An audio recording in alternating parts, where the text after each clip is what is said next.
बिस्मिल्लाहिर्रहमानिर्रहीम, अस्सलाम वालेकुम। लाइव डॉक्टर शाहिद मसूद के साथ मैं हूं सुमेरा सलीम। नाज़रीन, निगरान वज़ीर आज़म अनवारुल हक काकर साहब इस वक्त बीजिंग में मौजूद हैं, जहां पर उनकी चीनी हम मनसब से भी मुलाकात हुई है। इसके अलावा रूसी सदर से भी उनकी मुलाकात हुई है। तोशाखाना के केस में आम पेशरफ हुई। नवाज शरीफ की हिफाजती ज़मानत की दरख्वास्त दायर कर दी गई है। दरख्वास्त में नवाज शरीफ के दायमी वारंट मुअत्तल करने की इस्तदा की गई है। Chairman peoples party Bilawal Bhutto Zardari sahab ने कहा है कि इलेक्शन कमीशन फौरी तौर पर इलेक्शन का ऐलान करे और आइन तोड़ने वाले और इदारों पर हमला करने वालों को सजा मिलनी चाहिए। इसके अलावा भी दीगर मौज़ूआत पर गुफ्तगू करेंगे। स्टूडियो हमारे साथ मौजूद हैं डॉक्टर शाहिद मसूद। अस्सलाम वालेकुम डॉक्टर साहब। आपको भी डॉक्टर साहब, कल क्या इस्लामाबाद हाई कोर्ट से नवाज शरीफ साहब की ज़मानत होने के इम्कान हैं? देखें जी, आज उनकी तरफ से गई तो है दरख्वास्त ज़मानत, और वो अर्जेंट लगी भी है।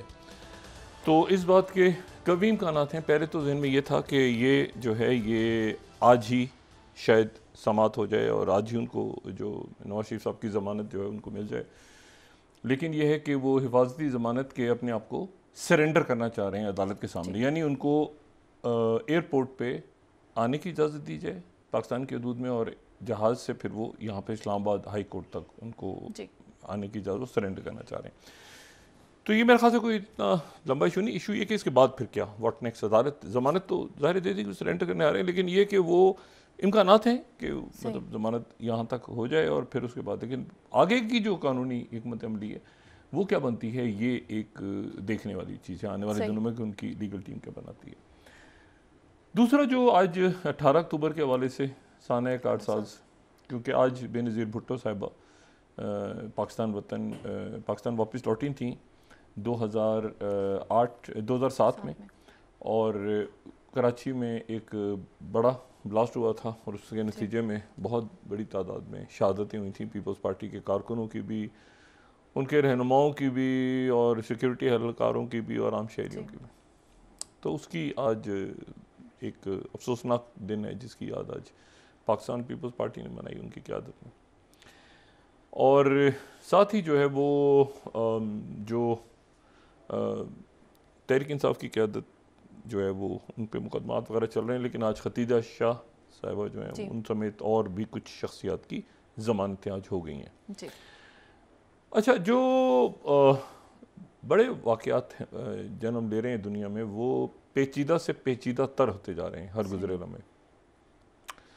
और उसमें पहले तो कल से अगर हम शुरू करें तो कल जो है वो रात के वक्त कल जो है वो वहाँ पे उनका एक बड़ा ज़बरदस्त हॉस्पिटल है ये गज़ा में, और ये 1882 में बना था।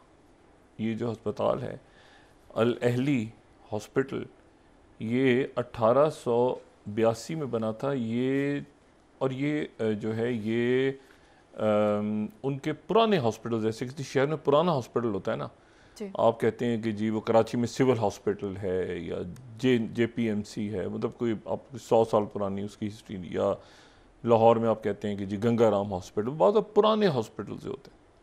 और वो फिर ज़ाहिर है किसी भी शहर की वो तारीख़ में या उनकी उसमें, तो ये उस वक्त जो है ये 1882 में, यानी आप सोचें कि कुछ 125 साल से भी ज़्यादा, 150 साल के लगभग ये बना था गज़ा में। और इसको क्रिश्चियंस, अगर हम इसकी वेबसाइट पे देखें तो ये यरूशलेम and middle east church association जो है वो अब भी ये दुनिया भर में ये जो इनकी इमदादी सरगर्मियाँ हैं क्रिश्चियंस की, तो ये दुनिया भर में ये मुख्तलिफ हवालों से उसमें ये काम करते हैं। उन्होंने ही तामीर किया था, तो उन्होंने फिर आज अपनी वेबसाइट पे ये जो है ये इस हॉस्पिटल का एक नोहा जो है ये दुनिया भर में कई जगहों पे, इथोपिया में भी हैं, ये बहुत जगहों पे हैं। और कई दफ़ा ऐसा होता है ना कि वो आपको पता चलता है कि जी वहाँ पे इंडिया में कोई हॉस्पिटल्स जो हैं वो खामोशी के साथ, पाकिस्तान में हमें पता है कि डॉक्टर कई खामोशी के साथ काम कर रहे होते हैं, इस तरह से अदारे 50-50 साल से 100-100 साल से कई मुल्कों में। तो ये उस तरह से ये हॉस्पिटल जो था इसमें, लेकिन तमाम मज़ाहिब के लोग आते रहे। अब ये उस वक्त बना है जब सल्तनत उस्मानिया है, सही, तमाम मज़ाहिब के लोग आते रहे, लेकिन अब इसमें ज़ाहिर है कि मुसलमान स्टाफ ज़्यादा था। इसकी एडमिनिस्ट्रेशन और इसको दुनिया भर से इसको चंदा देते थे, क्योंकि जो क्रिश्चियंस थे वो भी, मुस्लिम्स भी, बाकी जो ज्यूज़ भी जो के ज़ायनिस्ट नहीं है, और जो कि और मज़ाहिब के लोग, हिंदू हों या जो भी हों, तो क्योंकि एक चैरिटी का हॉस्पिटल था। और इसको कई दफ़ा ये निशाना, इसमें पनाह भी ली लोगों ने, सब कुछ किया, मगर ऐसा नहीं हुआ कि इस अस्पताल को तबाह कर दिया गया हो, जो कि 1882 से है। तो इस हॉस्पिटल को रात को इसको तबाह कर दिया गया, और इस पे जो है ये उसके नतीजे में पहले ख़बर आई कि 500 लोग जो हैं वो शहीद हो गए, फिर ये आई कि 800, लेकिन ये कि ये 500 के लगभग अभी तक, क्योंकि बहुत बड़ी तादाद में जो हैं वो लोग मलबे तले भी उनकी लाशें जो हैं, क्योंकि होता ऐसे था कि तमाम शहर में जब भी कुछ होता था तो ज़ख्मियों को यहीं लाते थे, डॉक्टर्स को भी यहीं। अब डॉक्टर्स ही अगर जानों से चले गए हैं तो फिर अब क्या होगा, ये एक सवाल है। तो डॉक्टर्स जानों से चले गए हैं, नर्सेज तकरीबन गज़ा की जो तमाम नर्सेज इस हॉस्पिटल की, क्योंकि इस हॉस्पिटल में ज़्यादा मरीज़ों को लाया जा रहा था, इसकी ज़ाहिर है पुराना हॉस्पिटल है तो इसकी कैपेसिटी, तो वहाँ doctors, nurses, paramedical staff, ambulances, और उसमें एक बहुत बड़ी तादाद जो है वो बच्चे जो के, और ICU वेंटिलेटर्स पे जो लोग थे, और साथ उसके जो न्यूबॉर्न बेबीज़ थे जो दाखिल थे ज़ख्मी बहुत बड़ी तादाद में, वो और उनके जो साथ लोग रुके हुए थे वहाँ पे, वो सारे के सारे जो हैं वो शहीद हो गए। अच्छा, उसके बाद तो ये रात को ही फिर ये हुआ कि हंगामे शुरू हो गए रात को, और वो हंगामे जो हैं वो गज़ा तो चूँकि मुकम्मल वहाँ पर बिजली भी तकरीबन ख़त्म है, लेकिन साथ ही ये हुआ कि रमल्ला के इलाके में जो कि मगरबी किनारे पे, वहाँ पे मुजाहरे शुरू हुए, उसके बाद ओमान में फैल गए, उसके बाद लेबनान में वो शुरू हो गए, फिर टर्की में, फिर यमन में, फिर उसके बाद कई मोरक्को में, कई मगरबी ममालिक में, और कई जगहों पे तो ऐसे हुआ कि उन्होंने जो है वो अमेरिकन एम्बेसीज की तरफ जो है वो उनको आग लगाने की या नुकसान पहुंचाने की कोशिश की। अच्छा, इसी दौरान जो है वो ये डिसाइडेड था, कल ही हम बात कर चुके थे और ये इल्म था सबको कि प्रेसिडेंट बाइडेन जो हैं वो आज पहुंचेंगे इसराइल, और इसराइल के बाद वो जाएंगे ओमान, और ओमान में फिर यानी जॉर्डन, और जॉर्डन में किंग अब्दुल्ला जो हैं वो अपना दौरा शॉर्ट करके वापस आ रहे हैं यूरोप से, और यहाँ पर जनरल सीसी भी होंगे और महमूद अब्बास भी होंगे, नेतन्याहू से मिलेंगे, फिर यहाँ पर उनकी मुलाकात होगी। तो रात को जब हंगामे ये शुरू हुए और ये बहुत बड़ा एक हमला हुआ, उसके फ़ौरन बाद जो है वो शाह अब्दुल्ला ने ऐलान किया कि आज वो सदर बाइडेन से नहीं मिलेंगे, ना वो मिलेंगे और ना जो है वो प्रेसिडेंट महमूद अब्बास मिलेंगे, और ना ही प्रेसिडेंट सीसी। ये जो समिट जॉर्डन में होनी है ये मुलतवी की जा रही है। उसके बाद खैर प्रेसिडेंट बाइडेन ने अपना जो दौरा था वो मुलतवी नहीं किया, बल्कि दौरे पे आने से पहले ही उन्होंने ये बयान दे दिया वहाँ पे। उन्होंने कहा कि मेरे पास ये इतला है कि ये जो है ये इसराइल ने नहीं किया, इसराइल की फ़ौज ने नहीं किया। सही। अब यहाँ पे दुनिया भर का मीडिया जो है वो ये कह रहा था कि जी एक ट्वीट उनकी तरफ से आया है पहले, जिसमें उन्होंने कहा है कि ये हमने किया है और हमारी तरफ से, और थोड़ी देर में देखना क्या होता है। ये सारा उसका ट्वीट डिलीट कर दिया गया। लेकिन ये कि ये सुबह तक जब वो पहुँचे प्रेसिडेंट बाइडेन, तो तल अवीव एयरपोर्ट पे उनका इस्तकबाल जो है वो नेतन्याहू ने भी किया और इसराइल के प्रेसिडेंट ने भी किया। अच्छा, जो इसराइल के वज़ीर आज़म नेतन्याहू हैं वो उन्होंने आर्मी का यूनिफॉर्म पहना हुआ है पिछले कई दिनों से, और वो उसी यूनिफॉर्म के अंदर ही जो है वो एक उन्होंने वो ख़ास अंदाज का उनका है जिसमें वो यानी यूनिफॉर्म इसलिए कि जैसे उसमें टाई वगैरह में होते हैं ना वो, तो वो जैसे होता है ना कि जंग के मूड में ये वहाँ, हाँ मतलब वर्दी नहीं, लेकिन वो ये वहाँ पे वॉर टाइम का स्टाइल है कि आप विदाउट टाई, वरना वो टाई वगैरह लगा के हमेशा। तो वो एयरपोर्ट पे भी इसी तरह से गए और वो जो है वो गले भी मिले, गले मिल के वो प्रेसिडेंट बाइडेन फिर आए, और प्रेसिडेंट बाइडेन ने फिर मुकम्मल तौर पे जो इसराइल का जो बयानिया था उसको उन्होंने तस्लीम किया। कि ये जो हमला है ये ख़ुद हमास या इस्लामिक जिहाद ने करवाया है, और वो करवाया इस तरह से कि वो कोई रॉकेट फेंक रहे थे इसराइल की तरफ और रॉकेट उनके अपने ऊपर गिर गया, और ये इसराइल की तरफ से नहीं हुआ। अच्छा, ये अब जो तमाम दुनिया का जो नैरेटिव था, ये उस नैरेटिव मीडिया भी और बाकी भी कोई इसको बाय नहीं कर रहा था, लेकिन बहरहाल अमेरिका ने इसको बाय कर लिया इस नैरेटिव को। रात को ही लेकिन फिर ये हुआ कि जहाँ पर ये आज की मुलाकात मुलतवी हुई, जो कि ओमान में होनी थी, जो कि शाह अब्दुल्ला ने शाह अब्दुल्ला जिसके मेज़बान थे, तो शाह अब्दुल्ला ने जो है उसके साथ ही इस हमले को इसराइल की कार्रवाई करार दे दिया। सही। साथ ही मुत्तहिदा अरब अमारात ने भी करार दे दिया, साथ ही सऊदी अरेबिया ने भी करार दे दिया, साथ ही मिस्र ने भी करार दे दिया, साथ ही तमाम मुस्लिम ममालिक ने भी करार दे दिया कि जी ये तो इसराइल ने किया। अब ये जो सूरत हाल है ये अब सदर बाइडन वापस जा रहे हैं, लेकिन वो अपनी मुकम्मल, और वाइट हाउस का जो एलामिया है, जो थोड़ी देर पहले मैं वाइट हाउस का एलामिया देख रहा था, तो उस एलामिया में उन्होंने ये कहा है कि जो हमास है वो दाइश से ज़्यादा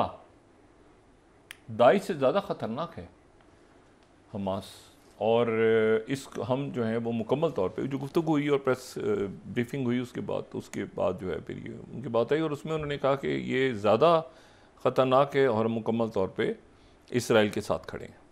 यानी हमास जो है या ये लोग जो हैं ये दाइश के हैं, और ये उनका जो वर्ड था कि the brutality of Hamas and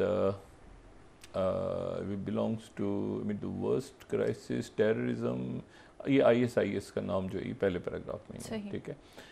और उन्होंने कहा कि हम मुकम्मल तौर पे जो है वो इसराइल के साथ खड़े हैं। जो लास्ट लाइन है, वी स्टैंड विद इसराइल।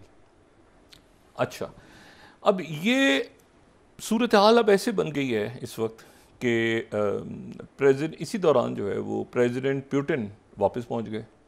उनकी 3 घंटे 1-on-1 मुलाकात हुई प्रीमियर शी जिनपिंग से।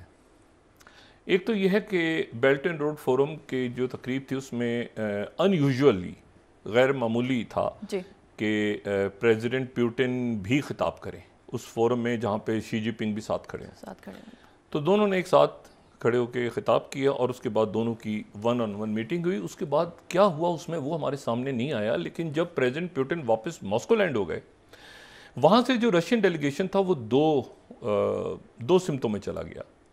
एक तो सर्जाई लेवरोव जो हैं वो पहुँच गए नॉर्थ कोरिया लैंड कर गए, जो बड़ी अनएक्सपेक्टेड सी उनका ये ट्रैवल है, शुमाली कोरिया।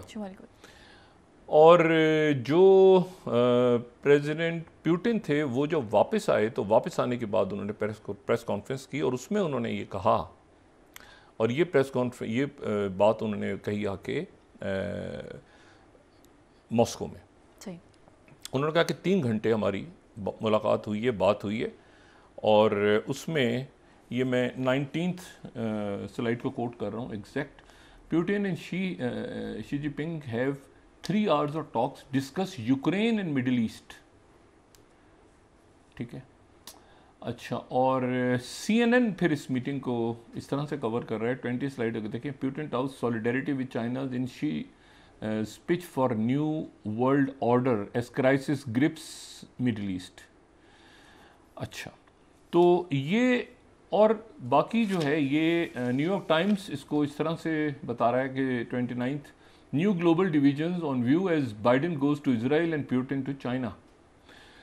अच्छा, तो ये जो है ये उधर वहाँ ये होगा, और साथ उसके अब वो 3 घंटे में जो हिकमत अमली तय हुई वो अभी हमारे सामने आना बाकी है। लेकिन यूक्रेन से ज़्यादा जो है वो डिस्कस हुआ है मिडिल ईस्ट, जो वहाँ पर जो लोग मौजूद थे बेल्ट एंड रोड फोरम, और जो मीडिया कवर कर रहे हैं रशिया और चाइना को देख रहे हैं, वो कह रहे हैं कि मिडिल ईस्ट पे मुकम्मल फोकस रहा कि व्हाट नेक्स्ट, अब क्या करना है। और वो रिलैक्स थे, शी जिनपिंग भी रिलैक्स थे और पुतिन भी रिलैक्स थे कि वी हैव अ प्लान। वो क्या प्लान है वो अभी वाज़े होगा। अच्छा, जो यहाँ पर मिस्र ने अपना बॉर्डर नहीं खोला, जो सफ़र शुरू किया उन्होंने सफ़र शुरू करने से पहले प्रेसिडेंट बाइडेन जो हैं उनकी गुफ्तगू हुई मिस्र के सदर सीसी से, जनरल सीसी से, लेकिन उन्होंने ये कहा कि जब मैं वापस जा रहा हूँगा तो जहाज़ से मैं महमूद अब्बास से और शाह अब्दुल्ला से बात करूँगा, उर्दन के शाह अब्दुल्ला, क्योंकि एक ऐसी सूरत हाल बन गई है जो कि जिसमें ये तवक्को थी कि शायद प्रेसिडेंट जो सेक्रेटरी ब्लिंकन है वही इसमें कोई डिप्लोमेसी कर लें। ये बार बार निक्सन को नहीं आना पड़ा था, निक्सन एक ही दफ़ा आया था, बाकी सारा काम चाहे 73 का हो या 71, वो हेनरी किसिंजर ने ही कर लिया था। तो एक कामयाब डिप्लोमेसी जो होती है वो सेक्रेटरी स्टेट, लेकिन अगर secretary defence, secretary state, CENTCOM, ये सारी दुनिया कूद जाए तो प्रेसिडेंट को आना पड़े, और एक मतलब नेतन्याहू से मिलने के लिए, बिल्कुल ऐसे ही। तो फिर ये तो एक बड़ी अजीब सी होती है। 4-5-6 मुल्कों का दौरा करते हैं और बड़ा वेल प्लान्ड होते हैं। जो देखिए ना, यूरोप का भी दौरा अगर कर रहे हैं प्रेसिडेंट बाइडेन तो बड़ा एक प्लान दौरा होता है कि जी आपने पहले जर्मनी जाना है, जर्मनी से फ्रांस जाना है, फ्रांस से फिर वापसी पे लंदन उतरेंगे, फिर इधर, मतलब एक नेतन्याहू से मिलने के लिए जो है आप पूरी दुनिया का सफ़र करके आ रहे हैं। और ये बड़ी एक और अजीब सी बात है, और किसी और मुल्क नहीं जा रहे इन हालात में। अभी तक वाजे नहीं है कि वो तल अवीव से क्या किसी और अरब मुल्क जाते हैं या नहीं जाते। सही। अच्छा, यहाँ पर अच्छा मुत्तहिदा अरब अमारात ने भी इसकी सख्ती से मजम्मत कर दी इसराइल की, और सऊदी अरेबिया ने भी कर दी, और कतर ने भी कर दी। और कतर के बारे में तो ये हो गया कि जी ये अल जज़ीरा को शायद बंद कर दिया जाए पूरी दुनिया में, बंद जहाँ जहाँ पे अमेरिका जो है वो उसके ममालिक हैं, तो अल जज़ीरा को शायद मुकम्मल तौर पे यूरोप में और बाकी जगहों पे उसकी नशरियात वगैरह बंद कर दी। लेकिन इसमें जो असल बात है वो ये है कि व्हाट नेक्स्ट, अब आगे क्या। इसमें जो शाह अब्दुल्ला हैं जो कि मेज़बान थे आज, मैं वही बात कह रहा हूँ कि इसको थोड़ा सा हम ध्यान में रखें कि शाह अब्दुल्ला जो हैं ये कौन है। शाह अब्दुल्ला जो हैं, शाह अब्दुल्ला का हमें जो है ये 61 साल बड़े ज़बरदस्त एक हमारा दोस्त मुल्क है उर्दन, और उसके ये सरबराह, और इनके ऊपर ये बड़ी आज एक अजीब सी पोजीशन क्रिएट हुई कि जी प्रेसिडेंट बाइडेन को उन्होंने ना करना है। जो सल्तनत उस्मानिया के दौरान जो अरब मुल्कों के अंदर ये, और ख़ास तौर पे हाशमी ख़ानदान में तो ये बहुत ज़्यादा था ना कि हमारे पास हाशमी ख़ानदान है और हाशमी ख़ानदान के पास कोई खिलाफत नहीं है। एक तरफ जो है वो ऑटोमन्स बैठे हैं, एक तरफ मुग़ल बैठे हैं, एक तरफ सफ़वी बैठे हुए हैं, तो हाशमी ख़ानदान अरब ये वो लारा लप्पा था तो जो दिया उनको सल्तनत उस्मानिया के अगेंस्ट। और सल्तनत उस्मानिया ने कहा कि जी आप ये इनसे लड़ें, बरतानिया ने कहा कि आप सल्तनत उस्मानिया से लड़ें, हमारा साथ दें, तो हम आपको एक पूरा अरब दुनिया दे देंगे, आपके हवाले कर देंगे। वो जो हैं वो लड़े, ज़ाहिर है, शरीफ मक्का।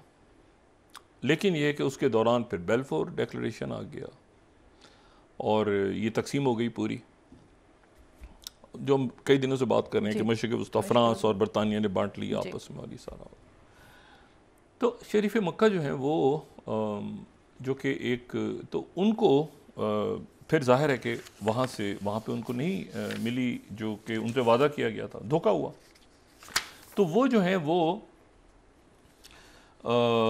ये अगर हम यहाँ से देखें, ये अगर हम इनका फैमिली ट्री देखें तो ये किंग ऑफ हिजाज़ इन्होंने अपना ऐलान भी कर दिया था, हुसैन। अच्छा, ये किंग हुसैन के बेटे हैं, यानी इनके पड़पोते हुए, यानी ठीक है ना, इस तरह से हम लें अब्दुल्ला। अच्छा, तो अब्दुल्ला अव्वल उनके बेटे थे। अब्दुल्ला अव्वल वो थे जिनको ट्रांस जॉर्डन दे दिया था। सही। यानी मैं इसको थोड़ा सा इसको क्लियर करूं, शरीफ मक्का तो हुसैन बिन अली थे ना, तो उनके बेटे जो अब्दुल्ला अव्वल थे जिनको ट्रांस जॉर्डन दे दिया था, और जो ट्रांस जॉर्डन में रहे 51 में जिनको कत्ल कर दिया एक फ़लस्तीनी ने जी। तो ये उनके पोते हैं। तो अब दादा के नाम पे जो है वो नाम यहाँ पे सही, और ये कई जगहों पे होता है, ये कई हमारे यहाँ भी और कई बड़े सग़ीर में भी, अरब दुनिया में भी, कि जो पोता है उसका नाम जो है वो दादा के नाम पे होता है। हमारी एक बड़ी पाकिस्तान की सियासी फैमिली में जो पोता है तो उसका नाम शाहनवाज दादा के नाम पे था, सर शाहनवाज भुट्टो।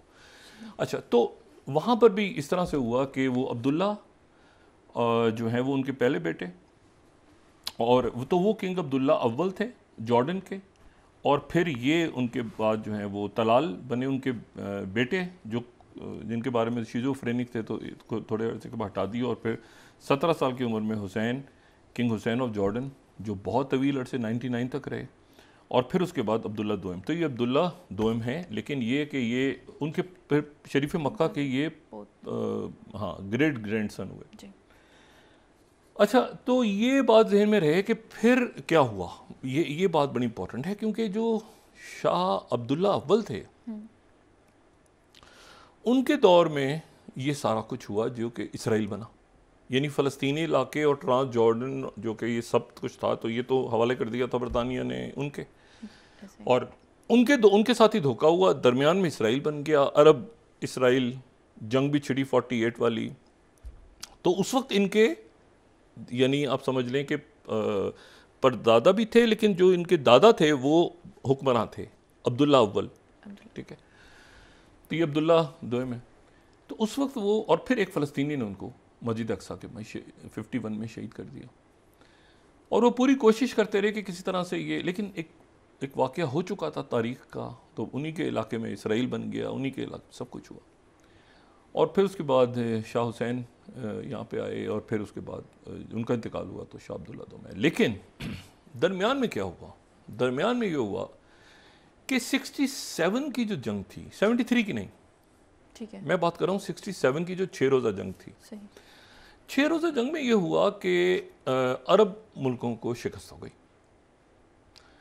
और अरब मुल्कों को शिकस्त हुई, तो फिर उसके बाद ये जो फ़लस्तीनी थे, फ़लस्तीनियों के अंदर ये बात पैदा हुई। उससे पहले तो फ़लस्तीनी एक यासिर अरफात और PLO और ये सारे मुल्कों में फैले थे। फ़लस्तीनियों के अंदर ये हुआ कि ये अरब मुल्क तो हमें कुछ नहीं करके देंगे, तो उनके अंदर पे जो वायलेंट तहरीकों ने जन्म लिया। वायलेंट तहरीकें जो हैं वो उसके बाद आपको 67 के बाद नज़र आती हैं, और वो फिर अल्टीमेटली वो जाके कभी आपको ये म्यूनिख ओलंपिक्स के अंदर जो इसराइली टीम जो है, उस ज़माने के अगर हम पेपर्स देखें तो न्यूज़पेपर्स हमें बहुत कुछ बताते हैं कि पूरी जो ओलंपिक टीम थी म्यूनिख के अंदर, उनको मार दिया गया था। बाद में ये टाइम मैगज़ीन ने भी मर्डर इन म्यूनिख और उस ज़माने के अखबार, लोगों को यकीनन ये बातें पता होंगी। Hostages all dead. अच्छा, और फिर उसके बाद मुसाद ने फिर जितने लोग इन्वॉल्व थे उसमें उनको जाके कत्ल किया था, जहाँ जहाँ पर ये मुलविस, इसमें मुलविस लोग थे सारे। तो अच्छा, फिर ये चूँकि ज़्यादातर ये था कि ये चूँकि जॉर्डन में, फिर जब एक उसके बाद ऐसा भी हुआ, तारीख़ का एक ऐसा भी वाक़या हमें नज़र आता है कि जहाँ पर जो है वो जॉर्डन में से ज़्यादा कार्रवाइयाँ हो रही थी, तो जॉर्डन के अंदर जो है वो साथ थे, यानी जॉर्डेनियन आर्मी भी साथ थी और फ़लस्तीनी भी उनके साथ थे। लेकिन उसके बाद ये हुआ कि जॉर्डन के अंदर, अच्छा वो मेरे ख्याल से क्लियर हो गई बात ना, कि शरीफ मक्का के बेटे इनके दादा थे, यानी अब्दुल्ला अव्वल अब्दुल्ला दोम। तो वो मैं पहले शुरू में जो बात करके तो मैं करेक्ट कर रहा हूँ। अच्छा, तो अब ये हुआ कि, लेकिन फिर बाद में ये हुआ कि जॉर्डन के अंदर जो यासिर अरफात और शाह हुसैन, उनका आपस में मसला ख़राब हो गया, क्योंकि एक ही दिन में उन्होंने जहाज़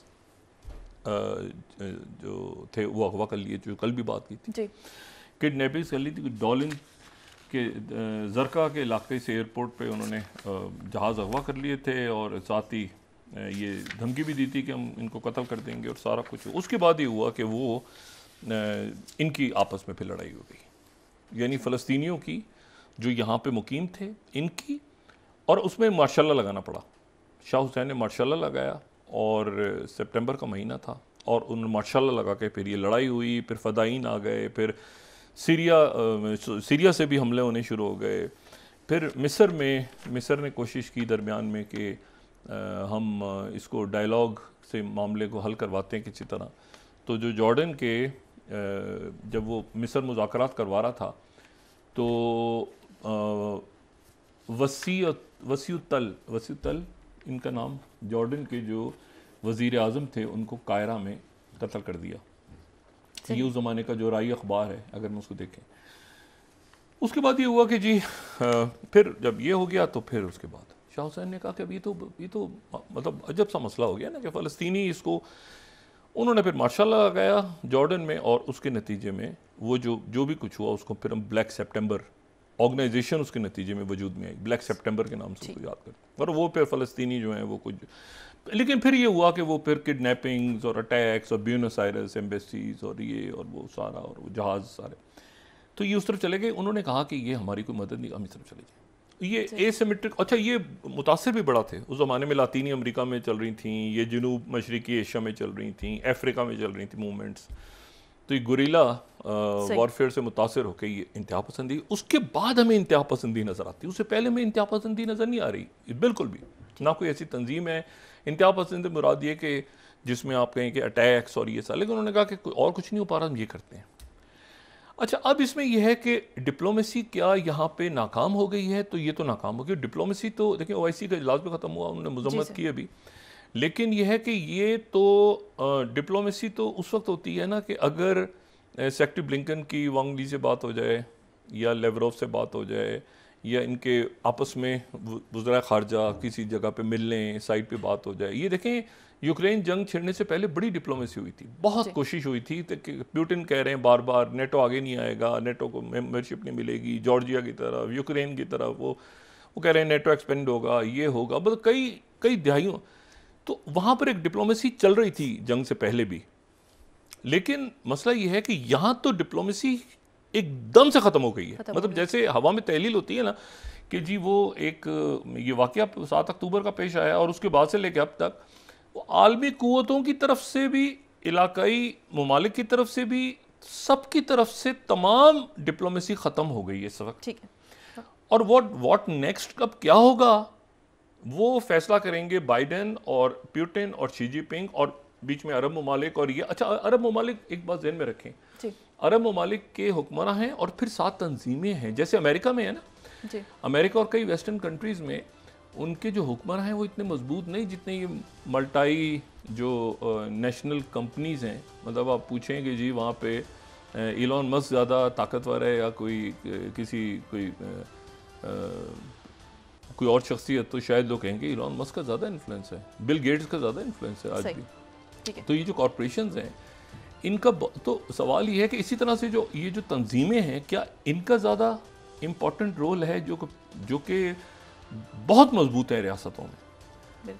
और ख़ास तौर पे जब इब्राहिम रईसी भी कह चुके हों, सऊदी अरेबिया भी कह चुका हो, इजिप्ट भी कह चुका हो, जॉर्डन भी कह चुका, उन्होंने अपनी स्ट्रीट्स को सड़कों पे, और फिर उसके बाद एक खामोशी छा जाए। ठीक है डॉक्टर साहब, ब्रेक ले लें। और एक मुल्क अब सफ़ी निकाले सिर्फ इसराइल का, और वो है कोलंबिया।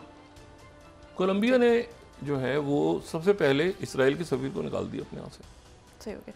ठीक है डॉक्टर साहब, इस ब्रेक के बाद तो अभी डिप्लोमेसी का एंड है या ये मामला अब कहाँ जाएगा, व्हाट नेक्स्ट? पुतिन और शी जिनपिंग ने क्या तय किया है? सही हो गया। नाज़रीन, यहाँ पे वक्त एक छोटे से ब्रेक का।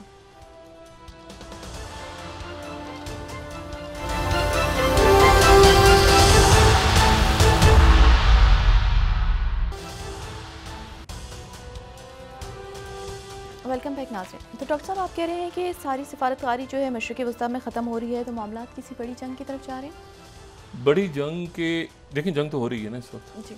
अब ये है कि इस वक्त प्रेसिडेंट बाइडेन भी चले गए हैं और वो अभी मतलब ऑफिशियल ऐलान नहीं हुआ कि वो गए हैं। हो सकता है कि वो किसी अमेरिका के बजाय किसी और मुल्क में वो लैंड करें, लेकिन उस वक्त जबकि कोई ब्रेक थ्रू हो, क्योंकि ये अरब, देखें अरब मुल्कों में या जो मुस्लिम मुल्क हैं उनके अंदर सूरत हाल अच्छी नहीं है, ख़राब हो रही है।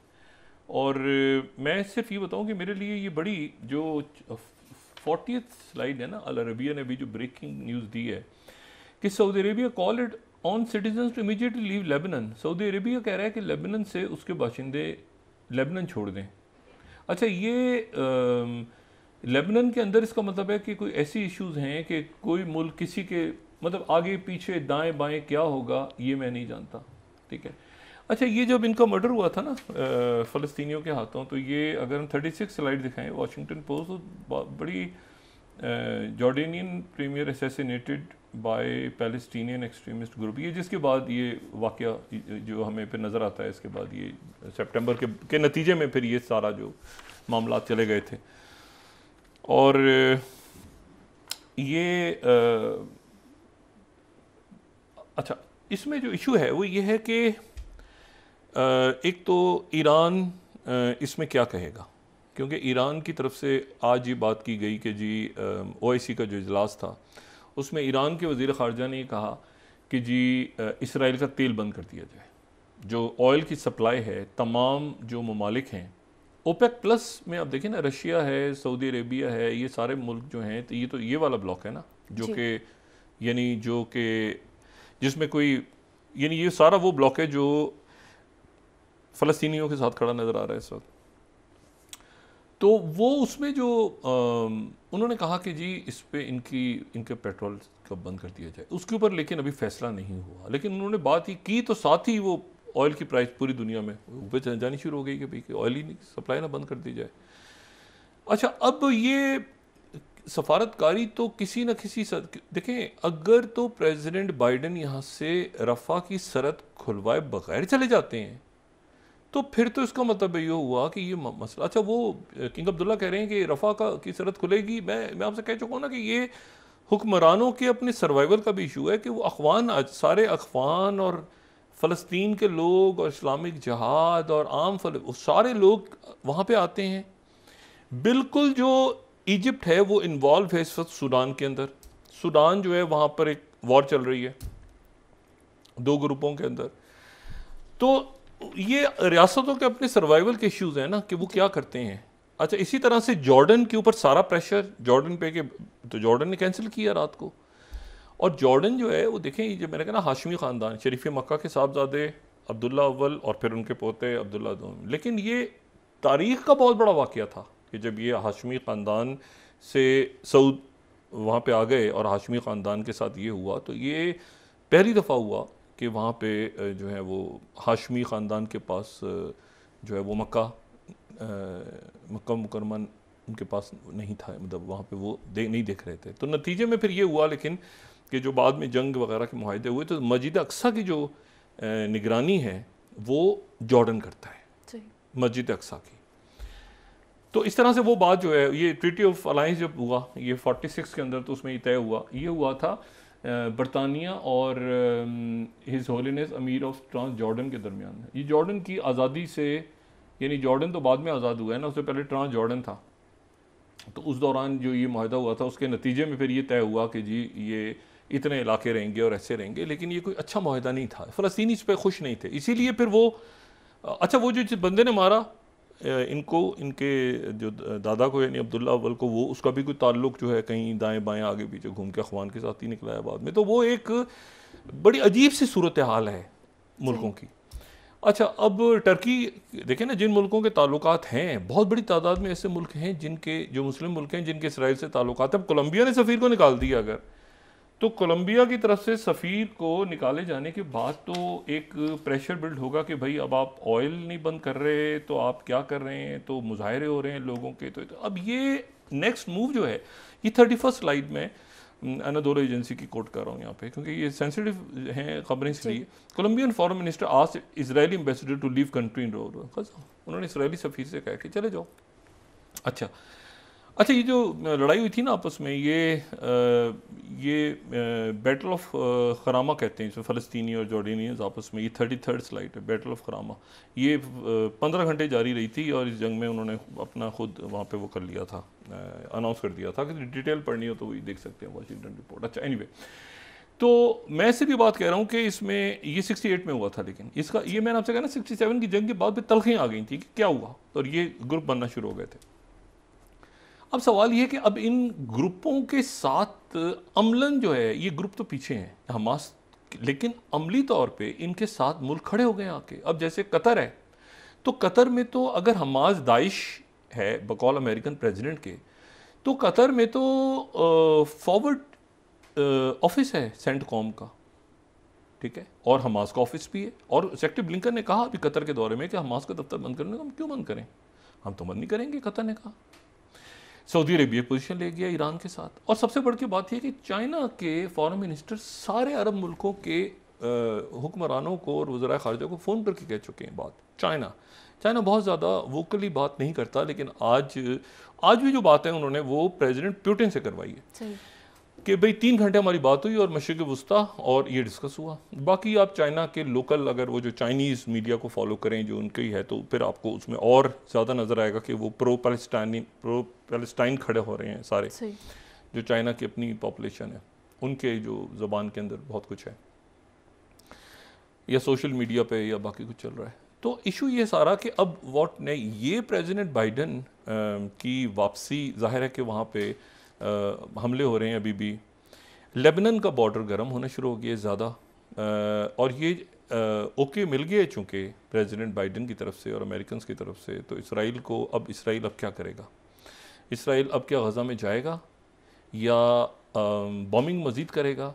और बॉम्बिंग करेगा तो बाकी मुल्क जो हैं वो जहाँ पे पहले ही एक यानी इर्ताश है स्ट्रीट्स के ऊपर, तो वहाँ पर क्या सूरत हाल बनेगी? और मैं आपसे कह रहा हूँ ना कि इसमें एसेमेटिक वॉरफेयर की तरफ मामला ना चले जाएं कहीं। ये देखें, यूक्रेन जंग से पहले के वाक़यात याद करें, बेलारूस में जहाज़ उतार लिया, सहाफ़ियों को पकड़ लिया, ये हो गया वो। अब मसला ये है कि वो लेकिन ये तो ऑलरेडी मतलब यूक्रेन और रशिया का तो इतना नहीं चल रहा था, सफारतकारी हो रही थी पहले। ये तो ऑलरेडी ऐसी जगह है जहाँ पर अभी तक वो दाइश के और वो उनके ख़त्म होने के और ग्रुप्स के वो असरात ना सिर्फ ही के कायम है बल्कि वो होल्ड करें। अब लिबिया को देखें तो लिबिया में कोई हुकूमत से ज़्यादा तो वहाँ पे जो है वो जो ग्रुप्स हैं, दूसरे ग्रुप्स, किसी को कोई सपोर्ट कर रहा है किसी को।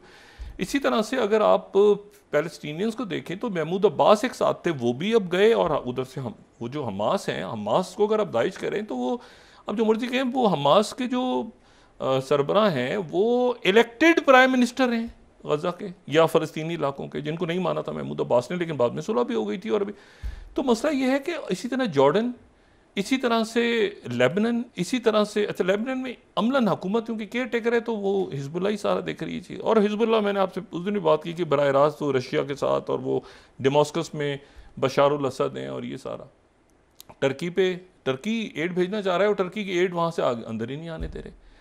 तो मसला ये बाकी मुल्कों की तरफ से, पाकिस्तान की तरफ से भी एड गई है, मदद जारी है। मदद गज़ा तक पहुँचे कैसे? क्योंकि गज़ा तक पहुँचने का रास्ता तो यही था ना कि इजिप्ट के थ्रू अब जाओ। वो अब सारा बंद पड़ा है, अंधेरा, और एक अस्पताल और वो अस्पताल भी।